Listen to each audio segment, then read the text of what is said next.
Afternoon, everyone. Joining me today from Maryland Department of Health is Secretary Dennis Schrader, Deputy Secretary Dr. Jinlene Chan.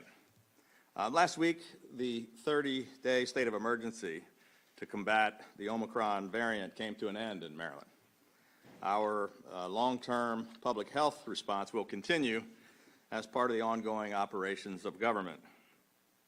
Fortunately, we are in a much different position than we were a month ago.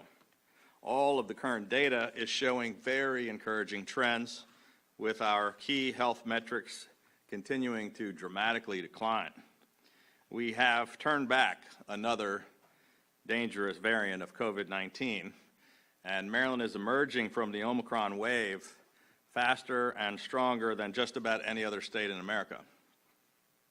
Our positivity rate has been rapidly dropping, is now down to 5.81%. That's down 80% since it peaked 34 days ago at 29.98%. Our positivity rate is now lower than 46 other states. Our case rate peaked 31 days ago and has declined by 90%, and it is the lowest in America. Hospitalizations in Maryland peaked on January 11th at 3,462, and we're now down 67% to 1,111. All of this is incredible progress, and it is because of our frontline healthcare heroes who we are honoring this week. And it's also because of the people of Maryland who once again stepped up and fought back. Last week, our coronavirus response team reported that their biggest takeaway from this latest surge is just how critically important it is to get a booster shot. And Maryland is one of the most vaccinated states in America. We have now administered over 11.1 million vaccines. And as of today, 95% of all Maryland adults 18 and over have gotten vaccinated, which is another amazing milestone. 82% of 12 to 17-year-olds have gotten their vaccine, and 43% of 5 to 11-year-olds in Maryland have been vaccinated. That also is one of the highest rates in the country, but it's not high enough. So we continue to encourage parents to get their school-age children vaccinated, including through our successful Real Kids public service ads. We have now administered nearly 2.1 million booster shots. And while 72% of Maryland seniors have gotten their booster, just over half of adults 18 and over have. That's a lot better, again, than the rest of the country, but it's not good enough. Now, I know that there's been a lot of confusing and conflicting federal guidance regarding booster shots. And we know from our outreach that many people have told state health officials that they just weren't sure if they needed it, or they didn't even know if they were eligible. It's really clear. Everyone age 12 and older is eligible. All of the data shows that protection does wane over time, and so no one should consider themselves fully protected unless you have gotten a booster shot. While the majority of all the hospitalizations and deaths continue to be that less than 5% of the population who are unvaccinated, the data also shows that even those who complete their primary series of COVID-19 vaccines but do not get a booster shot are twice as likely of testing positive for COVID-19 as those who are fully protected. Their risk of being hospitalized with COVID triples, and they are 3 times as likely to die from COVID-19 if they are not fully protected with a third dose. These trends apply across all age groups. It is clear that getting fully protected with a booster is the single most important thing that you can do right now to minimize the impact of COVID-19 and its variants, and to help us finally move on from this pandemic. In an effort to get more Marylanders fully protected, today we are launching a new booster action plan through our GoVax campaign. We are immediately expanding call and text-based outreach to all eligible Marylanders. To date, the GoVax Maryland team has already completed more than 2 million calls and sent over 1.9 million text messages, facilitating tens of thousands of additional booster shot appointments. We're going to ramp up that outreach considerably in the coming days. If you get a text or a call from the GoVax team, they can help you get set up with a booster appointment right away. If you're a homebound patient, or if you need help getting transportation to a clinic, they can help you with that too. Now that the demand for testing is dropping significantly at our hospital-based sites, we are also going to start offering booster shots at many of our hospital-based testing sites, with plans to continue to expand that to additional sites as needed, in addition to the 539 clinics across the state that currently offer booster shots. In addition, the Vaccine Equity Task Force has now expanded its mission to offer clinics with community partners that are focused on booster shots. And I want to again take this opportunity to encourage employers to consider offering paid leave for their employees who want to go out and get their booster shot, which is something that we have successfully done for state employees. Last year, Maryland launched one of the nation's first vaccine lotteries, which helped us achieve our vaccination goals. We saw winners from all regions of the state, including a nurse from Frederick, a retiree from Elkton, a construction worker from Annapolis, a high school teacher from Elkridge, and a school custodian from Indian Head, a grocery store worker from Towson, and a child care worker from Silver Spring. The initiative was a success, and so we then turned our efforts to getting more of our young people vaccinated against COVID-19. We launched, in partnership with the Maryland Higher Education Commission and the Maryland Department of Health, a program to provide $1 million in college scholarships for Marylanders aged 12 to 17 who got vaccinated. Again, that effort resulted in a significant increase in vaccinations. And now with more than 95% of adults vaccinated, we are focusing our efforts toward getting more Marylanders fully protected. So today we're announcing a $2 million Vax Cash 2.0 lottery for the state of Maryland from now through early May. Utilizing the same exact program we used before, the random number generator that was used for the successful Vax Cash and VaxU promotions. The Maryland Lottery will randomly pick and award one Marylander who receives a booster shot each week for 12 straight weeks. We will kick the campaign off with a special initial drawing of $500,000 1 week from today, next Tuesday. If you have already gotten the booster, or if you get it by next Monday, which is Valentine's Day, you will be eligible to win that $500,000. Weeks 2 through 11, winners will be selected for $50,000 prizes each week. And then in week 12, our grand prize winner will receive $1 million. The entry for this $2 million lottery campaign is simple.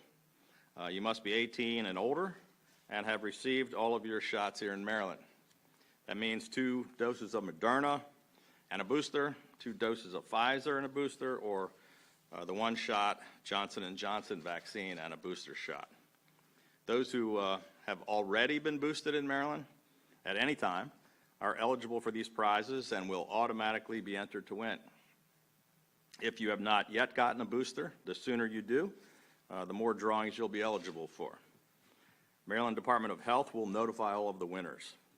All you have to do is go out and get boosted to boost your chances of winning $50,000, $500,000, or even a $1 million prize. Our goal with this promotion is to reach those people who didn't realize the importance of getting boosted, or who are on the fence, or those who just haven't gotten around to it yet. We're hoping that this lottery will reinforce the importance of getting every Marylander that we can boosted against COVID-19 so that they can be protected against this virus and its variants. As you know, we proclaimed Healthcare Heroes Appreciation Week here in Maryland.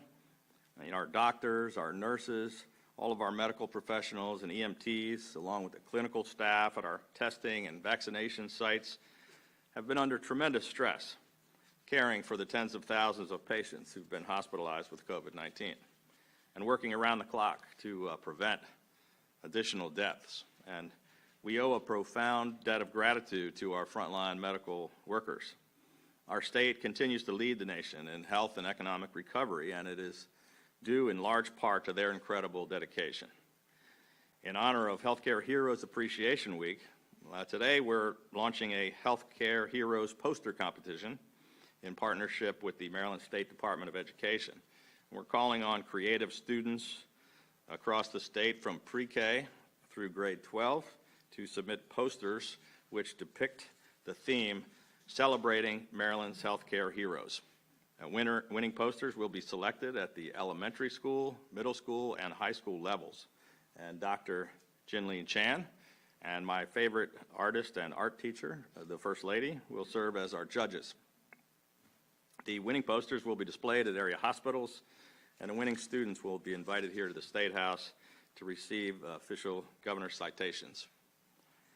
And this Friday, we will be lighting up Government House, M&T Bank Stadium, and Oriole Park at Camden Yards, blue. And we're asking Marylanders to wear blue on Friday as a sign of our appreciation for these incredible heroes who have sacrificed so much for us over these past 2 years. Lastly today, I want to put to rest a question that some of you have been asking me. I want to let you know that I will not be a candidate for the United States Senate.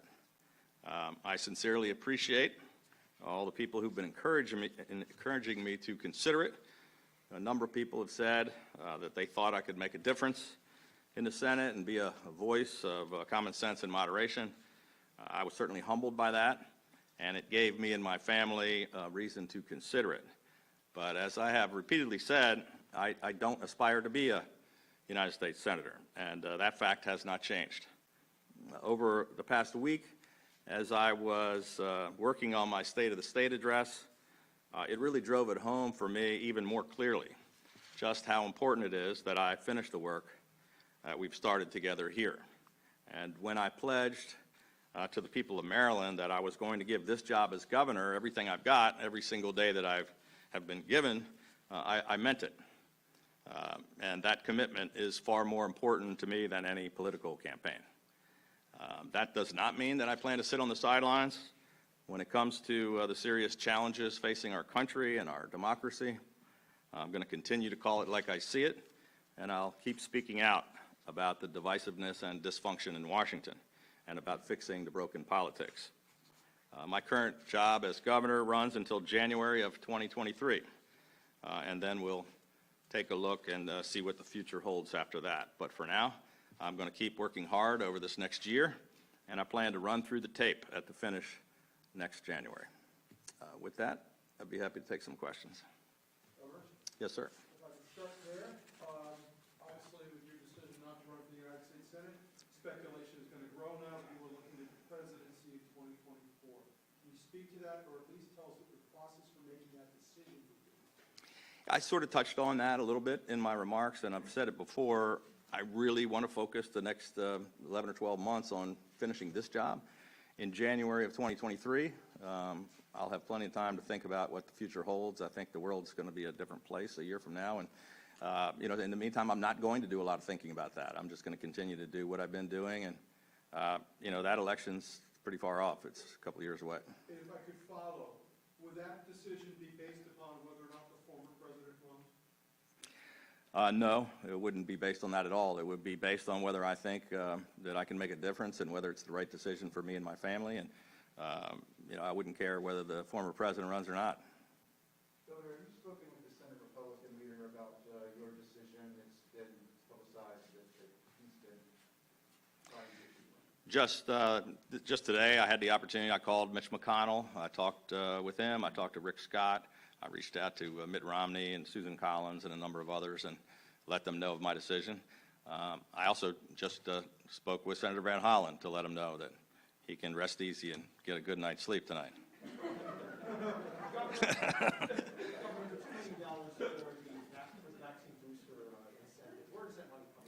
It comes from the lottery proceeds, so there are no tax dollars involved, just like the other two.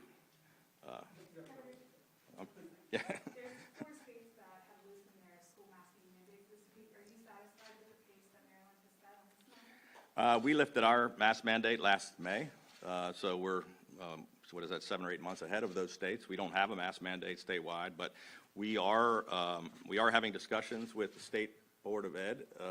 They have said that they're going to review their mask recommendations to the local schools on a monthly basis, and we're going to ask that they do consider making some changes to that at their meeting this month. Yeah. A question, Dr. Chan. Dr. Chan, could you summarize from some of the updated information that you've seen, how the state looks, and also with what some of the local governments could do in regards to mask mandates and other things of that nature from what you've seen?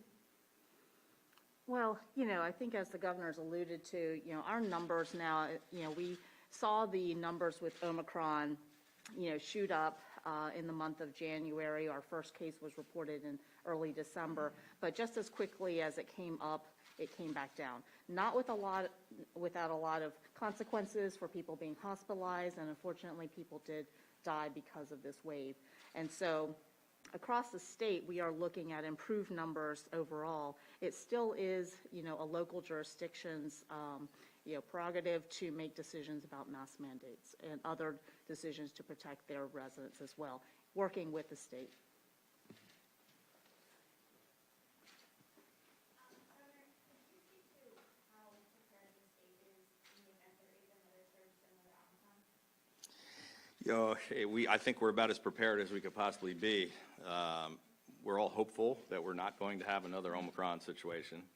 It was incredibly difficult to deal with. As we've all mentioned, our team has been working around the clock for nearly 2 years now, battling every one of these phases, but we can't be guaranteed that there's not another one in the future. But I think we're much more prepared than we ever were before. When COVID first hit, we weren't prepared at all. Nobody in the country was. Our hospitals weren't, the federal government was not, the states were not, and we had to build things from scratch. But now we have an amazing response. We added 6,000 surge beds at our hospitals, and we've got just an incredible, massive infrastructure for vaccines and testing, and so we're in better shape, and we're hoping it's not going to happen, but we'll be much better prepared next time. Governor Hogan, can you speak any further about plans for the statewide hospital surge testing sites? We saw you yesterday at one, and there's not many customers these days. But you plan to close them down or have them all morphed into vaccine centers? Well, we're very pleased that the emergency testing centers that we set up outside the hospitals are no longer crowded. That's the whole goal, is to put themselves out of business. We don't want long lines of people that are sick and wanting to be tested. So I'd rather not see a soul in any of those tents. But I mentioned we're going to be converting a number of them right away this week, and I think more the following, into centers that will still provide testing for folks that want it, but will also be focused on giving boosters. And we are reviewing that. We had a meeting to discuss it today. If they're not being utilized, then we'll be able to start phasing them down. But many of them, I think we're going to be able to serve dual purposes and still get some use out of those professionals that are working there. When they're done, we take them down, and that's why we have tents rather than building buildings. Governor, there's, I think, a widespread belief that if you had run for the Senate, it would have been very competitive. Some people think you were the only chance of Republicans winning the Senate in Maryland next year. Without asking you to divulge private conversations with Senator McConnell or anybody else, was there disappointment or chagrin or anything that this opportunity would be teed up and you would make the decision you made?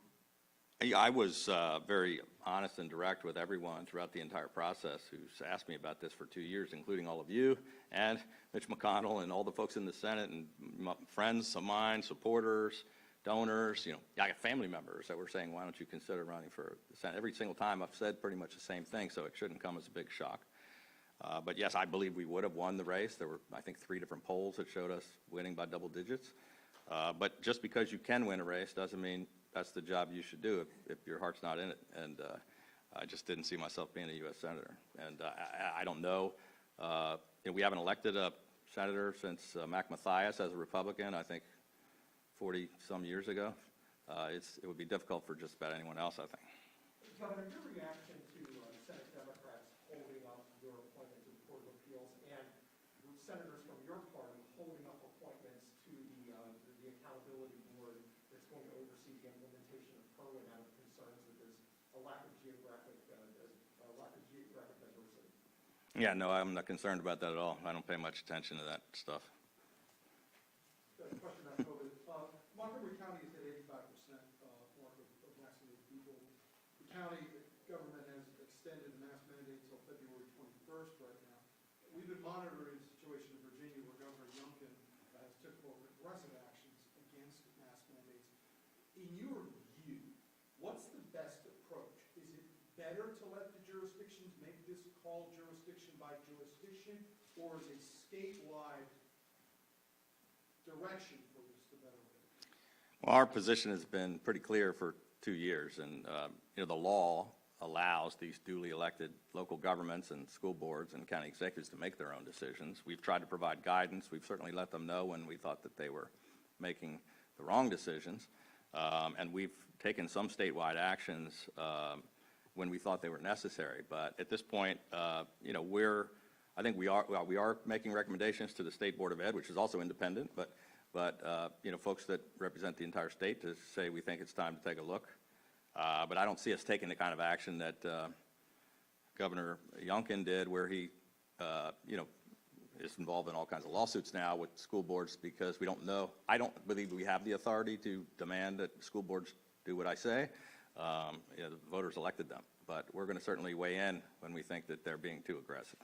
Governor, can you speak to the customer service issues and delays in billing for Maryland Easy Pass customers? We're hearing from dozens of Marylanders every day about this. It's a huge problem that we are trying to address, and it's really mostly not Easy Pass customers. It's the people that don't have Easy Passes that are license plate readers. It's a totally different billing system. At the beginning of COVID, it's a strange confluence of events, but we sped up the implementation of all electronic tolling. We could not have people in the toll booths collecting during the early stages of COVID because it was a health hazard. The contractor, a brand new contractor that was taking that over, decided during COVID not to bill people, to postpone billing. So they've been getting a year-long, nearly, waiver on paying their bills, and now it's very frustrating because people didn't remember all of the tolls that they incurred, and now they're getting bills. So we're taking every step possible to hire more people, to deal with the contractors, to work on getting subcontractors, to provide payment plans, to provide more leniency. But it's not a problem of people being billed for something that they don't owe. It's a problem that they didn't get billed all during COVID, and now they're just starting to get them. And we're trying to take every step possible to make that an easier transition for them. Thank you. Thank you, Governor.